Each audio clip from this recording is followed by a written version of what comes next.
છે તો આ સંતો મહાપુરુષોની આપણી ઉપર કૃપા અને એનો સદબોધ જે આપણા જીવનની અંદર આવ્યો તો આપણે સતમાર્ગે હાલતા થયા. ગુરુ કૃપાથી છૂટે માયા અને કાયા નિર્મળ હોય. જો કોઈ શ્વાસે શ્વાસે સ્મરણ કરે તો એના પાસે પાતક હોય. એટલે સંત કૃપા બિન છૂટે ન ગ્રંથિ માયા મહાવિકાર. રામ કૃષ્ણ જેવાય ગુરુ કીના એ રવિ તું સતગુરુને દાન. તો આ સતગુરુની કૃપા અને એનું સાનિધ્ય અને એનો સત્સંગ એ પૂર્વ યોગીઓ સાધકોને જ મળે છે. અનંત જન્મોથી આ જીવ ભટકતો સત્કર્મ કરતો આવે ત્યારે એને મનુષ્ય જન્મ મળે છે. અને આ મનુષ્ય જન્મની અંદર સતગુરુનો યોગ થવો, સતગુરુની કૃપા મળવી એ ઉત્તમ ગણાય છે. એટલે સંતોએ એવું કીધું કે ઉત્તમ છે રે ભાઈ ઉત્તમ.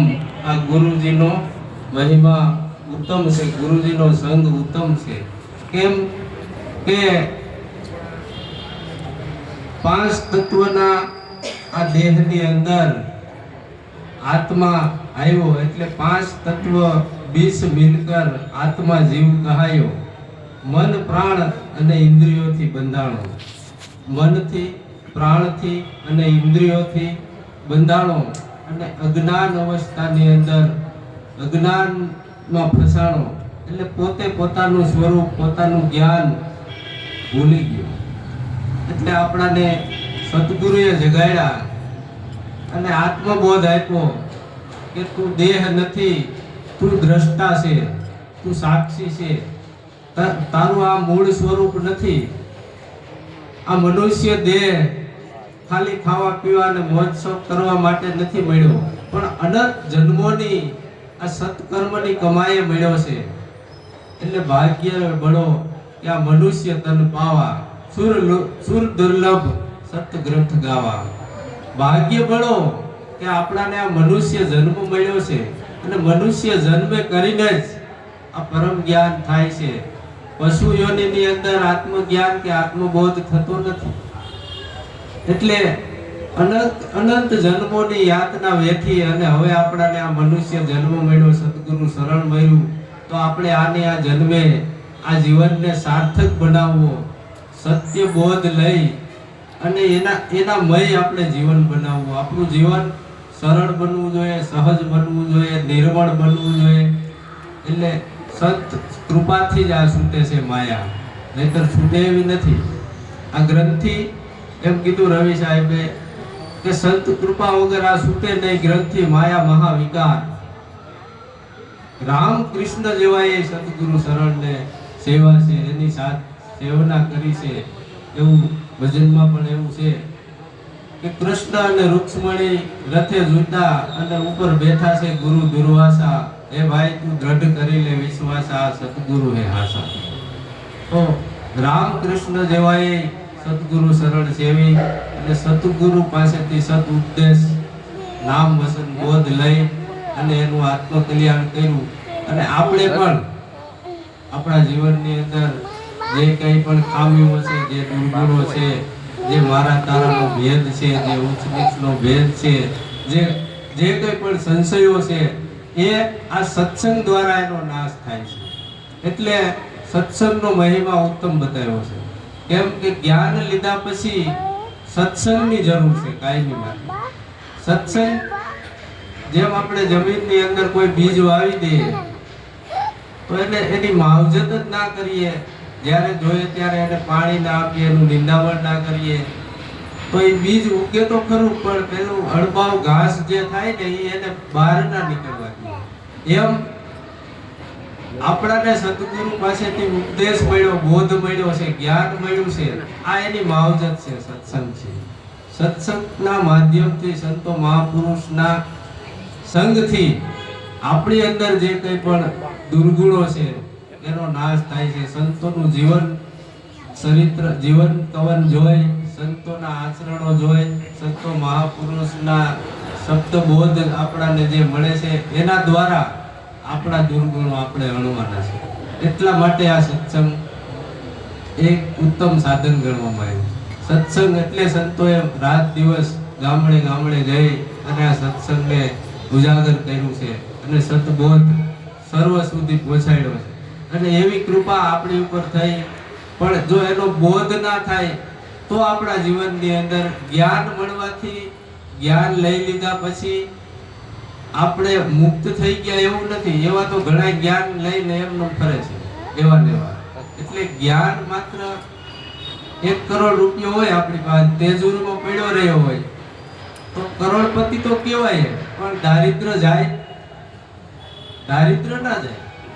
દારિદ્ર આપણે દૂર કરવું હોય તો એને વાપરવા પડે.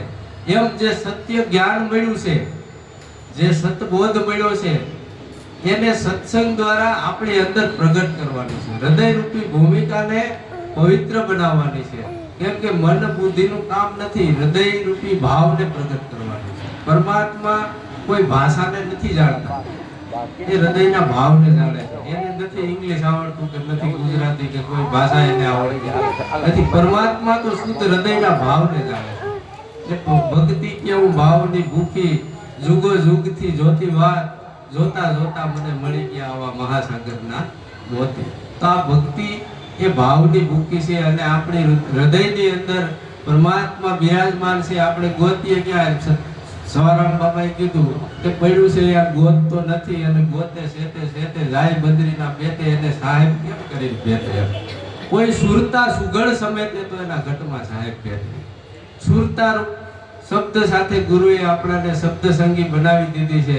એમ બાપાએ એવું લખ્યું હતું ભજનમાં કે પરણે શબ્દને સુરતા નાર, આ સ્વયંવર સતગુરુના દેશમાં. તો તમને મને બધાયને આ ઉપદેશ મળ્યો છે, આ જ્ઞાન મળ્યું છે, પણ આપણા જીવનની અંદર એ જ્ઞાનનો પ્રકાશ નથી થતો. તો ક્યાંક ને ક્યાંક આપણી ઉણપ છે, આપણી ખામી છે, આપણું ક્યાંક ને ક્યાંક ગેરમાર્ગે ધ્યાન જઈ રહ્યું. એટલે બ્રહ્માનંદ સ્વામી એવું કીધું, जिसको नहीं है बोध तो गुरु ज्ञान क्या करे, जिसको नहीं है बोध तो गुरु ज्ञान क्या करे, निज रूप को जाना नहीं, पुराण क्या करे, जिसको नहीं है बोध तो. જે જ્ઞાન મળ્યું ને એનો બોધ થવો જોઈએ. આ સાધન છે હાર્મોનિયમ, આનું જ્ઞાન થયું કે આને હાર્મોનિયમ કહેવાય. આ સારે ગામમાં જે આની રીત છે એ આપણે જાણ્યું, એ જ્ઞાન લીધું. હવે એનો બોધ ના થાય ત્યાં સુધી વગાડતા ના આવે. સ્વર બોધ થાય એ જ વગાડી શકે. એમ જ્ઞાન આપણને મળ્યું છે સતગુરુ પાસે.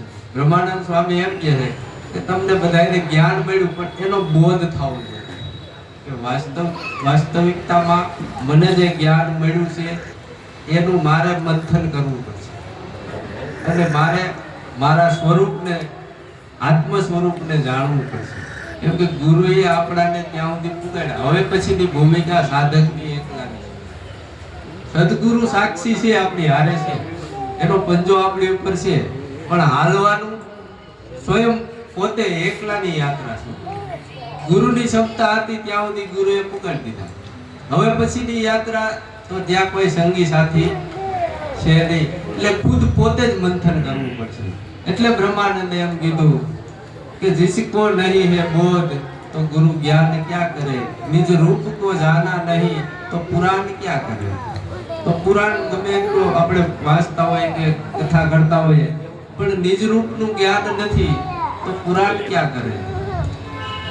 ઘટ ઘટ में ब्रह्म ज्योत का प्रकाश हो रहा है, प्रकाश हो रहा, मिटा न द्वैत भाव तो, मिटा न द्वैत भाव तो, फिर ध्यान क्या करे, जिसको नहीं है वो तो गुरु ज्ञान क्या करे, निज रूप को जाना नहीं, पुराण क्या करे।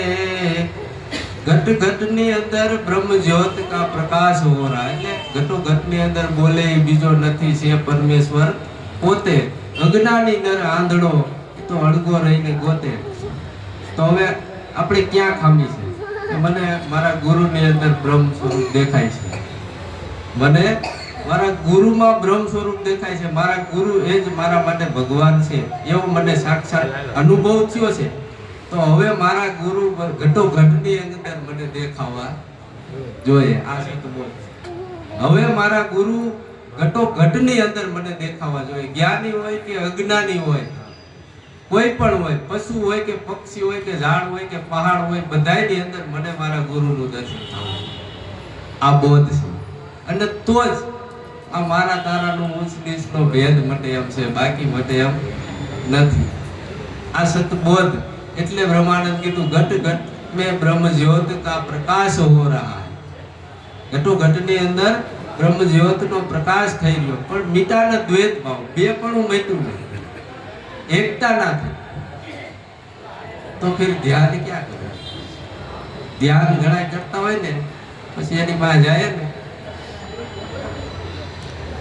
ખોલીને આવે આપણી પાસે ખારા ઝેર હોય। 2 કલાક કાયમ હું ધ્યાન કરું છું, પણ અંદર તો ક્રોધી બની ગયો। ધ્યાન કરવાથી નિર્મળતા આવે છે, સરળતા આવે છે, સહજતા આવે છે, સંતોને ઓળખવા અઘરાય। હરિરામ બાબાની બાજુનું ગામ છે મારું કૃષ્ણગઢ। અહીંયાથી નીકળતા ને તોય કઈ ખબર ન પડે કે આ બાબા મહાપુરુષ। મદારીઓ નીકળે બધાને ખબર પડે આખા ગામમાં। એટલે આ મેચ મેરેજ એમના ખેલ બતાવે ને, જેની પાસે માલ નથી એને દેખાવ કરવો પડે છે, જેની પાસે છે એને કઈ દેખાડવાની જરૂર નથી, જેની પાસે કઈ નથી દેખાવ કરે છે, સમજાય ને? એટલે દેખાવની ભક્તિ નથી, દેખા દેખીની ભક્તિ નથી। આપણે ગુરુ શરણે ગયા આપણા કલ્યાણ માટે, આપણે કોઈને દેખાડવા માટે નથી ગયા કે આપણે કઈ કરી કોઈને કઈ કરવા માટે કે એવા પ્રયાસથી આપણે ગુરુ શરણે ગયા નથી। આપણાને આ મનુષ્ય દેહ મળ્યો, આપણો બોધ નતો, આત્મજ્ઞાન નતું, એ બોધ માટે આપણા કલ્યાણ માટે આપણે ગયા છે। અને જે પોતાનું કલ્યાણ કરી શકે એ જ બીજાનું, જે પોતાનું કલ્યાણ કરે ને એ જ બીજાનું। એટલે સ્વાર્થ, સ્વાર્થ શબ્દ બહુ ઉત્તમ શબ્દ હતો, પણ અત્યારે થોડો ભ્રષ્ટ થઈ ગયો અત્યારના સમયમાં। અત્યારના સમયમાં વાતમાં એવો વાપરવામાં આ માણસ સ્વાર્થી છે। સ્વાર્થનો અર્થ થાય સ્વ અર્થ, હું પોતે કોણ છું એટલું સ્વાર્થી આપણે બધાને બનવાની જરૂર છે, એવો આપણાને સદગુરુએ બોધ કર્યો છે। રચના પ્રભુ કી દેખ કે જ્ઞાની બળે બળે, હે જ્ઞાની બળે બળે, પામે ન કોઈ પાર તો, હે પામે ન કોઈ પાર તો, नादान क्या करे जिसको नहीं है बोध तो, गुरु ज्ञान क्या करे। परमात्मा ની કેવી રચના છે? આપણે એક ઝાડ પર દ્રષ્ટિ કરી તો આપણે ઝાડને શું માવજત કરીએ? ખાલી પાણી આપીએ, પશુઓથી રક્ષણ કરીએ, એમાં ફળ આપણે લાવીએ, એમાં પાન આપણે ઉગાડીએ। એટલે પરમાત્માની આવી મોટી રચના છે। રચના પ્રભુ કી દેખ કે જ્ઞાની બળે બળે, પામે ન કોઈ પાર તો ફિર નાદાન ક્યાં? નાદાન બુદ્ધિનો માણસ શું પાર પામી શકવાનો? એટલે પરમાત્માની આ બધી રચના છે, આ પરમાત્માનું પ્રગટ સ્વરૂપ છે, અને અપ્રગટનું નિર્ગુણ સ્વરૂપનો આપણાને ગુરુએ બોધ આપ્યો છે। અને આ પ્રગટ સ્વરૂપે જોવો હોય તો આખું જગત છે એ પરમાત્માનું પ્રગટ સ્વરૂપ છે। ભગવાન શ્રી કૃષ્ણએ અર્જુનને વૈરાટ સ્વરૂપ બતાવ્યું કે આ મારું વૈરાટ સ્વરૂપ છે। પછી એમાં એને હારા હારા જે કંઈ પણ નામો હતા કે સૂર્યની અંદર તેજ હું છું, પછી એવું કહી દીધું હતું કે કોઈ દેવ રૂપે ભજે, કોઈ દેવી રૂપે ભજે, કોઈ ભૂત રૂપે ભજે, તો એ અર્જુન એને ફળ આપનારો એ મને જ ભજી રહ્યા છે. તો પરમાત્માનું આ વૈરાટ સ્વરૂપનું બોધ ક્યારે થાય? તો કે સદગુરુનું જે સત્ય જ્ઞાન છે, સદ ઉપદેશ છે એ મળે ને તો બધે દેખાય. અત્ર તત્ર અને સર્વત્ર એનું જ નૂર છે. સભી મેં તેરા નૂર હે, ન દેખું તો મેરા હી કસૂર હે. પરમાત્મા જ વ્યાપક છે. જેમ આ માઇકની અંદર કે ટીવીની અંદર કે ફ્રીઝરની અંદર કે પંખાની અંદર બધાની અંદર પાવર કરંટ એક છે, પણ જેવા ઘાટ છે એવા એના કાર્ય છે. ફ્રીજ છે તો પાણીને ઠંડુ કરે અને ઓલું કટર હોય તો કાપવાનું કામ કરે, પણ એની અંદર જે વિલસી રહ્યો કરંટ એ એક જ છે. એમ બધાની અંદર કરંટ એક છે. એટલે આ શરીરની જે 7 ભૂમિકાઓ છે ને, 7મું જે સ્તર છે સ્વ, એ સ્વ સ્તરે આપણે તમે બધાય આપણે એક છીએ. પેલું તો કે શ્વાસ, બીજું શરીર, ત્રીજું મન, બુદ્ધિ, ચિત્ત, અહંકાર. એના પછીનું જે 7મું સ્તર છે એ સ્વ છે. સ્વ એટલે હું એટલે એનો બોધ આપણાને ગુરુએ આપ્યો કે તું આ છે. એટલે રચના આ પરમાત્માની જોઈ અને જ્ઞાની બળે એ કે આનો કોઈ પાર પામી શક્યા નથી. એટલે આપણે એવું નહીં માની લેવાનું કે હું જાણી ગયો, મને નહીં. હું તો ગુરુ કૃપાથી, ગુરુની પ્રેરણાથી જે કંઈ 2 શબ્દો મારાથી એ પ્રેરણા કરે હું બોલી શકું, બાકી મારી કોઈ ક્ષમતા નથી. હું સદગુરુ શરણનો દાસ છું. આ દાસ ભાવે જ્ઞાન આપણાને પ્રાપ્ત થાય છે. ગુરુ ભાવે જ્ઞાન ના થાય. ગુરુ ભાવે જ્ઞાન ના થાય. દાસ ભાવે આપણા હૃદયની અંદર ગુરુને પ્રગટ થઈ. અને જેમ નારદજીએ ભગવાનને પૂછ્યું કે પ્રભુ તમે આ 5 તત્વનું પંચભૂત દેહ છોડીને વૈકુંઠમાં જાઓ, તો ભગવાન કૃષ્ણ બોલ્યા કે નામે વાંચામી વૈકુંઠે યોગી નામ હૃદય રવા મદ ભક્તા ગાયત્રી તત્ર તિષ્ઠ નારદ. કે હું એવા કોઈ વૈકુંઠમાં રહેવાનો નથી. તો કે તું ક્યાં? તો કે જ્યાં જ્યાં આવો સત્સંગ થાય છે, જે પરમાત્માનું ગુણાનુવાદ ગવાય છે, જ્યાં બ્રહ્મ ચર્ચા થાય છે, ત્યાં હું એના હૃદયની અંદર બોલવા વાળો હું પોતે જ કૃષ્ણ છું. નામે વાંચામી વૈકુંઠે યોગી નામ હૃદય રવા. યોગીઓ જનોના હૃદયની અંદર રહું છું. મત ભક્તા ગાયત્રી, જ્યાં આવો સત્સંગ થઈ રહ્યો છે ત્યાં તત્ર તિષ્ઠ નારદ, એટલે હું બોલવા વાળો કૃષ્ણ પોતે જ છું. આ એના શ્રીમુખે બોલેલા ભગવાનના શબ્દો છે કે આવા જ્ઞાની ભક્તો જનોના હૃદયની અંદર બોલવા વાળો હું પોતે જ છું. તો ગુરુની અંદર આવું બ્રહ્મ સ્વરૂપ પ્રગટ થયું અને ગુરુએ આપણાને સદબોધ આપ્યો. એટલે પરમાત્મા મનુષ્યનું દેહ ધારણ કરી ગુરુ રૂપી સાદર ઓઢી અને પોતે જ પોતાના સ્વરૂપનું વર્ણન કરી રહ્યા છે. પરમાત્મા પોતે જ ગુરુની સાદર ઓઢી અને પોતે પોતાના સ્વરૂપનું વર્ણન કરી રહ્યા. બાકી પરમાત્માનું વર્ણન કરવું હોય તો એનાથી મોટો હોય એ જ કરી શકે, પણ પોતે પોતાના સ્વરૂપનું વર્ણન કરી શકે તો આવો છે. એટલે વ્યાપક રૂપ કો જાના નહીં. આ વ્યાપક રૂપને જાણ્યું નહીં तो फिर ज्ञान क्या करे? जिसको नहीं है बोध तो फिर ज्ञान क्या करे? ब्रह्मानंद के सब जीव जंतुओं से जिसे नहीं दया, जिसे नहीं दया, ब्रह्मानंद व्रत नीम तपदान क्या करे? जिसको नहीं है वो। ब्रह्मानंद के सब जीव जंतु पशु पक्षियों पर जेने दया नहीं तो व्रत नियम तप दान क्या? व्रत करिए, नियम करिए, उपासनाओं करिए, आराधनाओं करिए, यज्ञ करिए, होम करिए, आ બધું કર્મ ભક્તિ કહેવામાં આવે છે. ફળદાયી છે, એનાથી ફળ મળે પણ મુક્તિ મળે નહીં. મુક્તિ તો સદગુરુ પાસેથી જે ભક્તિનું દાન મળે એનાથી જ મુક્તિ મળે. તો કર્મ ભક્તિ છે ને એનાથી મુક્તિ નથી મળતી. એમ જ્યારે જગતગુરુ શંકરાચાર્યએ છેલ્લા સમયે પોતાનું શરીર છોડતા એટલે એના શિષ્યોને બોલાવીને એમ કીધું કે મારે તમને એક અંગત વાત કેવી છે, આવો. તો શિષ્યો કીધું બાબા અત્યાર સુધી તમે જે કીધું બધું અંગત જ હતું, હજી આનાથી અંગત છું. તો કે મુક્તિ સાધન ભક્તિ ઇતિ વિદ્યતે. મુક્તિનું સાધન ભક્તિ છે. તો એ તો આખું જગત જાણે છે. મુક્તિનું સાધન ભક્તિ છે એવું આખું જગત જાણે છે, પણ ભક્તિ કેવી કોને એ આ જગત જાણતું નથી. ભક્તિ કોને કેવી એ ગુરુ બતાવે કે સ્વ સ્વરૂપ અનુસંધાનમ ભક્તિ મુક્તિ વિદ્યા. પોતાના સ્વરૂપનું અનુસંધાન કરવું એ જ ભક્તિ છે અને એ જ મુક્તિ છે. સ્વ સ્વરૂપ અનુસંધાનમ ભક્તિ મુક્તિ વિદ્યા. પોતાના સ્વરૂપનું અનુસંધાન કરવું એ જ ભક્તિ છે. આપણે ઘણા બધા શાસ્ત્રો, પુરાણો, ઉપનિષદો, વેદોની અંદર પણ એમ કીધું કે સોહમ ઇતિ સોહમ અસ્મિ ઇતિ વ્રતિ અખંડા. વેદની અંદર એમ કીધું સોહમ ઇતિ વ્રતિ અખંડા. તો સોહમ સ્વરૂપ ઈ જ મારું છે. એમ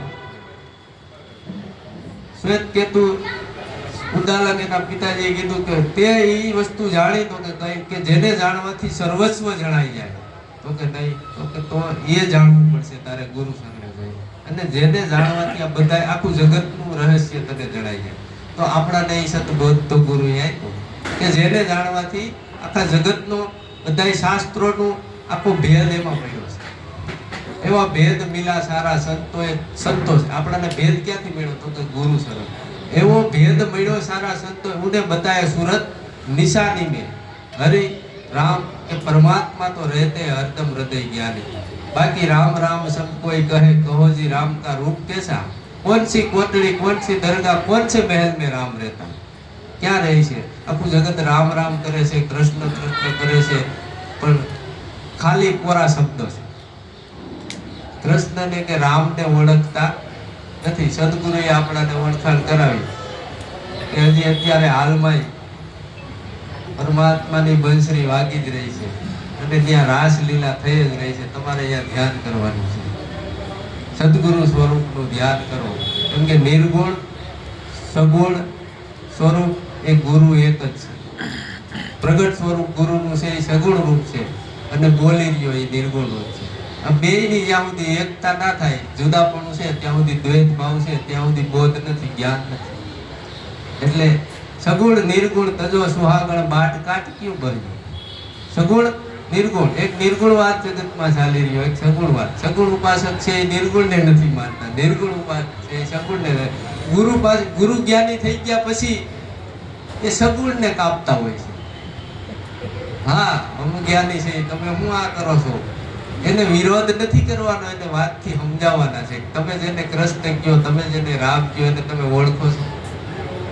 તમે ઓળખીને એને પૂછતા હોય તો ધન્યવાદ છે તમને. પણ કોરે કોરી ભક્તિ કરતા હોય તો ખોટી છે.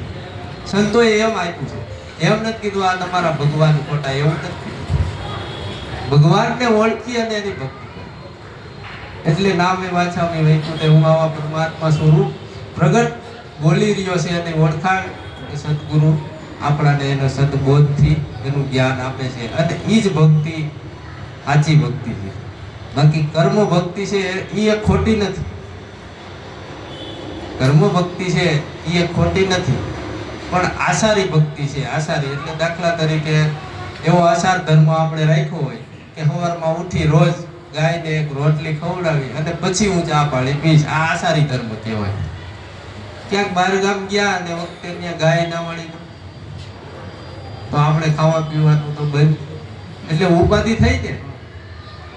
એટલે મેકરણ બાપાએ એવું કીધું કે આસારીને ઉપાધિ ઘણી શું કરે આ બુદ્ધિ બાપડી. આ જરા ખાટું એટકું એમ કહી ગયો બુધો કાપડી. આ જરા ખાટું એટલે આ જ્ઞાન નથી એટલે ઉપાધિ છે. એમ કે વેળમાં વાપડીને વાવીએ ઉગીને ઊભી ન થાય, ભોમ કભોમ ને ભાવેની ગાંઠકનું બિયારણે જાય. હારે હારું નરહે નરહું મેં નજરો નજર દીઠું. જેમ દૂધમાં ભળી જાય હાકર એમ સાયમાં ભળી જાય મીઠું. આ સત્ય જે બોધ થઈ ગયો ને એના ઉદ્ગારો છે.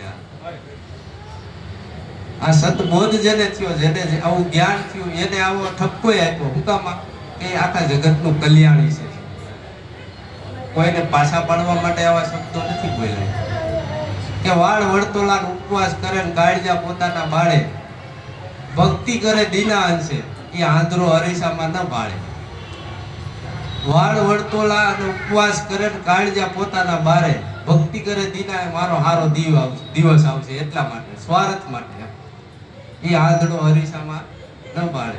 એટલે આવા ઉદ્ગારો આપવાની પાછળ સંતોને એની પ્રત્યેની ભાવ છે, વેદના છે કે આનું જીવન છે એ વ્યર્થ માર્ગે જઈ રહ્યું છે, સમય જઈ રહ્યો છે, શરીર જઈ રહ્યું છે અને સંપત્તિ પણ જઈ રહી છે, પણ આને સતબોધ તો થાય નહીં. એટલે સંતોએ જગાડવા માટે આવા શબ્દો હોય, એને વિરોધ માટે નથી કે કોઈને પાછા પાડવા માટે નથી, પણ આવા શબ્દોની પાછળ હમણાં કબીર સાહેબનું ભજન બોલ્યા, ઉન ઘર કી કોઈ શાન સમજાવો કહો બ્રહ્મ કહા છે આયા, કાયા છોડી ચલા જાવે फिर तो जीव कहाँ समाया. उन घर की कोई शान समझाओ तो कबीर साहब ने खबर नहीं हुई तो બ્રહ્મ ક્યાંથી આવ્યો. પણ એને જગાડવા માટે કીધું કે કોક તો મને પૂછો કે આ બ્રહ્મને પ્રગટ થવાનું ઠેકાણું કયું છે. બ્રહ્મ ક્યાંથી આવ્યો, મતલબ બ્રહ્મ ક્યાં ઠેકાણે પ્રગટ થાય છે? તો કે શ્વાસ અને ઉશ્વાસ દોય કમલ કી અણી અંગ્ર પર રૂપ શબ્દ કા દેખા. તો ગંગા સતીએ એવું કીધું કે પીન અને બ્રહ્માંડ, આ પીન અને બ્રહ્માંડ થી પર છે ગુરુજી મારા, એનો દેખાડું તમને દેશ. ગંગા સતી એમ કહી બોલ્યા કે ન્યા નથી માયા કેરો લેશ. તો પીન એટલે આ શરીર અને આ બ્રહ્માંડ બેની વચ્ચે પ્રાણ હાલી રહ્યો અને પ્રાણની અંદર આ શબ્દ ધ્વનિ ઉઠી રહ્યો છે. તો કાન માધ્યમ છે એટલે ત્યાંથી સંભળાય છે. બાકી રોમ રોમ ની અંદર અનંત બ્રહ્માંડ અને રગ રગમાં રહી બોલે. મેં રવિરામ ક્યાં સમજાવું, વસ્તુ છે વળ બોલે વળ જીભ્યાય. એમ કે બોલીને સમજાવી શકાય એમ નથી. જીભથી કહું તો જગ તરે, જીભથી કહું તો આખું જગત તરી જાય, પણ જીભ ઉપર આવે એવો નથી. સ્વાદ છે, કોઈ પણ વસ્તુ પદાર્થનો આપણે સ્વાદ લઈએ તો એ જે ફળ ખાય ને એને સ્વાદ આવે. જેમ આપણે દાખલા સફરજન ખાધું, મેં ખાધું, હું સ્વાદનું વર્ણન કરું અને મારું વર્ણન સાંભળીને તમે બીજે કરી શકો કે આ સફરજન ગ્રીન સફરજન છે, એટલું મીઠું હોય છે, એટલું ખાટું હોય છે, એનું વર્ણન કરો, પણ સ્વાદ વર્ણનમાં આવતો નથી. એમ શાસ્ત્રો છે, વેદ છે, ઉપનિષદ છે, વાણી છે, એ વર્ણન છે, એની અંદર અનુભવ ના આવે. પાણીમાં જે કૂદ્યો હોય બહાર નીકળીને એમ કહે કે મને નાકમાં કાનમાં આંખમાં પાણી વહી ગયું હતું, એને જે ફિલિંગ થયું, એને જે અનુભવ થયો, એ અનુભવ વાતમાં નથી આવતો. એટલે વાતથી વસ્તુના સ્વાદ જુદા છે, વધુ વિચારો તો જ્ઞાની અને વિદ્વાનનો માર્ગ જુદા છે. વાતથી વસ્તુનો સ્વાદ જુદો છે. એમ સંતોએ જે કંઈ પણ લખ્યું છે એ આપણા માટે જ લખ્યું છે, પણ એ વાત છે. અનુભવ સંતો મહાપુરુષો આપણાને કરાવે છે અને એ અનુભવ ખુદ પોતે પોતાનો હોય. જીવણ બાબા કે કબીર સાહેબ, આ બધા સંતોનો અનુભવ આપણું માર્ગદર્શન કરી શકે. એનો અનુભવ આપણો ના બની શકે જ્યાં સુધી આપણાને અનુભવ ના થાય. એટલે કીધું ઊંડ ઘર કી કોઈ શાન સમજાવો, ઈ ઘરની મને જ્ઞાન આપો, એનો બોધ આપો કે આ બ્રહ્મ ક્યાં પ્રગટ થઈ રહ્યો છે, આ ક્યાંથી બોલી રહ્યો છે. બોલતા કહા સે આયા ઉનકા ભેદ બતાવો ઓર છોડો પૂરા જ્ઞાન. તો આ બોલી રહ્યો છે, ક્યાં બોલી રહ્યો? તો કે મૂળ કહું તો મહાસુખ ઉપજે, જ્યાંથી ઉપજા મન પવન અને વાણી. આ જ્યાંથી ઉપજા ત્યાં સમાણા શાન ગુરુની કોઈ વિરલાએ જાણી. મૂળ કહું તો મહાસુખ ઉપજે, જે મૂળ શબ્દ ક્યાંથી ઉઠી રહ્યો છે, ક્યાં બોલી રહ્યો છે? તો કે મૂળ શબ્દ નાભીથી ઉઠે. નાભીનો અર્થ આ શરીરની નાભીનું કાર્ય પૂરું થઈ ગયું. શરીરનું જેટલું વધવાનું હતું એટલું વધી ગયું, એટલે નાભી ખરી. જેમ ફળ પાકી જાય એટલે એ દાંડલીથી જુદું પડી જાય, એમ આ ફળ શરીર રૂપી ફળ પાકી ગયું એટલે માના ઉદરમાંથી જુદું પડી ગયું. આ નાભીનું કામ કાર્ય પૂરું થઈ ગયું. તો હવે સંતો આ કઈ નાભીની વાત કરે છે? તો કે જે પ્રાણને પણ ચલાવી રહ્યો છે, પ્રાણને ચલાવનાર જે પ્રાણનોય પ્રાણ છે એ મૂળ નાભી છે. અને મૂળ કહું તો મહાસુખ ઉપજે.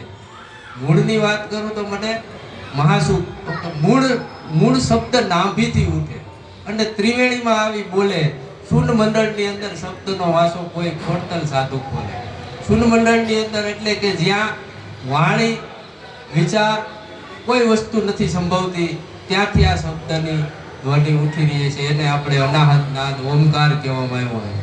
ઓમકાર એ બોલવામાં લખવામાં આવતો નથી, સ્વયં સત્તાથી ગુંજી રહ્યો છે. એને આપણાને બોધ આપ્યો કે તમારા ઘટની અંદર તમે જુઓ, તપાસી ઘટમાં હાલે ઘડિયાળ ને તમે ખાંધી બાંધી ગા ફરો. પુરુષોત્તમ કહે પ્રાણીયા તમે ઘટની અંદર જોયા કરો. આ ઘડિયાળ ઘટની અંદર જ હાલી રહી છે. એટલે 1 સેકન્ડનો વર્તમાન છે, 1 સેકન્ડનો ભૂતકાળ છે અને 1 સેકન્ડનો ભવિષ્યકાળ છે. 3 સેકન્ડની રમત છે. બોલાઈ ગયો શબ્દ ભૂતકાળ થઈ ગયો, અનુભવ થઈ ગયો ભૂતકાળ થઈ ગયો, વિચાર કરી લીધો એ ભૂતકાળ થઈ ગયો. એટલે ત્રણેય કાળનું જ્ઞાન, 3 કાળનું જ્ઞાન ગુરુએ આપ્યું. શરીરથી પર આત્મબોધ આપ્યો. તું શરીર નથી, તું દેહ નથી, દ્રષ્ટા છે. તારું દુઃખ ઈ છે કે તે એવું માની લીધું કે હું શરીર છું બસ. અને આ બધું તે પકડ્યું છે, આ બધું તે પકડી રાખ્યું. કોઈ પદાર્થ, કોઈ ઘર આપણાને પકડી નથી રાખ્યું, કોઈ વસ્તુ આપણાને પકડી નથી રાખી. આપણે મારું કર્યું છે એ દુઃખ છે. એટલે મનનું જે મમત્વપણું છે, જે મારાપણું છે, એ જ બંધન છે. જ્યારે અષ્ટાવક્રને જનક રાજાએ પૂછ્યું કે હે પ્રભુ, ઓહો પ્રભુ કે કથમ જ્ઞાનમ કથમ મુક્તિ, મને જ્ઞાન કેવી રીતના થાય, મને હું મુક્ત કેવી રીતના થાઉં? તો અષ્ટાવક્રએ કીધું કે તારું બંધન ઈ જ છે કે તે એવું માન્યું કે હું દેહ છું, બાકી તું મુક્ત છો. એટલું કીધું ને તો એને એમ થયું ઓહો પ્રભુ હું મુક્ત છું, હું મુક્ત છું, ખરેખર હું મુક્ત છું. તો અત્યાર સુધી તો આ રાજ મારું છે, આ પાઠ મારું છે, આ બધું મારું છે, એ કે તે પકડ્યું. આજે તારી પાસે સિંહાસન છે, કાલે બીજાનું હતું, પરસો બીજાનું થઈ જશે. આ સિંહાસન ઉપરથી કેટલાય આવીને વયા ગયા, સિંહાસન એમનો જ છે. એટલે આ જગતમાં આવ્યા છે તો જગતની સાથે રહેવાનું છે, જગતમાં રહેવાનું છે, જગતની સાથે ખંભે ખંભો મિલાવીને હાલવાનું છે. એનાથી વિમુખ કે એનાથી વિરોધ જવાનું નથી. પણ ધ્યાન આપણું ધ્યાન સદગુરુ વચનમાં રહેવું જોઈએ બસ. તો આપણું બધાનું કલ્યાણ છે. બોલો સદગુરુદેવની જય. સર્વદાતા સદગુરુદેવ સદહરિરામ બાપાની જય. જગતજનની જગદંબા સતમા મહિમાની જય. સદગુરામ બાપાની જય. સદગુરુ ભગવાન